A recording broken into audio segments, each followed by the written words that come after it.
sa sanlibutan ngayon, mapa Pilipinas man o ibang bansa. Pero dito sa bansang kaharian ng Ama, nagsisigawan, nagsasayawan, naglulundagan tayong lahat dahil tayong lahat nagkakaisa sa pagpapasalamat, pagpupuri sa lahat ng mga pagpapala ng ating Ama. Amen!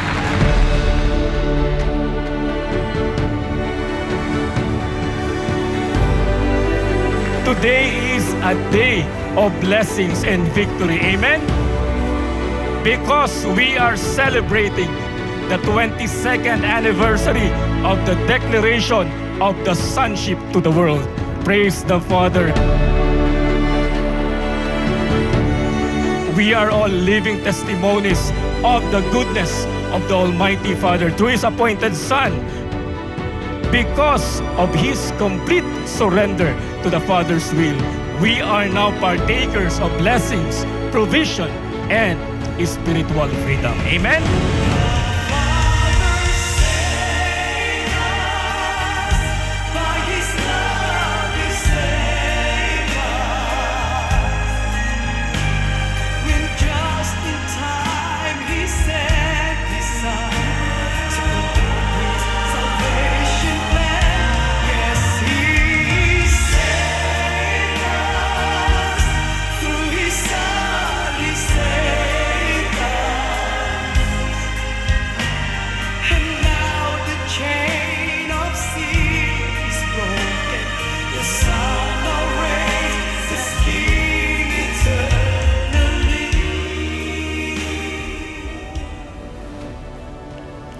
Thousands of years have come and gone.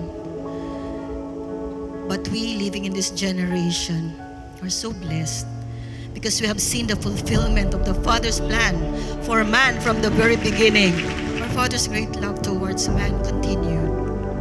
His salvation continued to roll until He sent His begotten Son, our Lord Jesus Christ, in the Jewish setting, who gave His life as a ransom to redeem what was lost, the sonship and the kingship.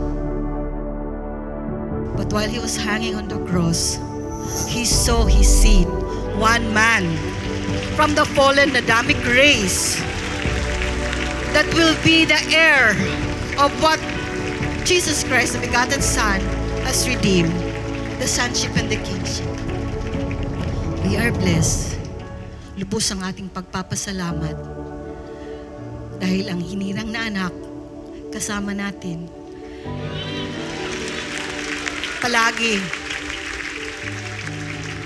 Nakita natin siya, nahawakan natin siya, nakausap natin siya.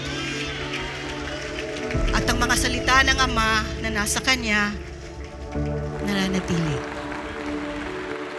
We thank you, Father, for we give you the glory, the honor, and the praise for all that you have done for the kingdom nation that you have established on earth, saving millions of souls, gathering all of your children all over the world. But when they listen to the voice of your appointed Son, they will be resurrected, those that have done evil unto the condemnation. We thank you, Father, that many who have heard your voice through your appointed Son has come to the light, glory, and honor only in your name. In the name of our Almighty Father, our Lord Jesus Christ, to Him be the glory forever and ever. Amen.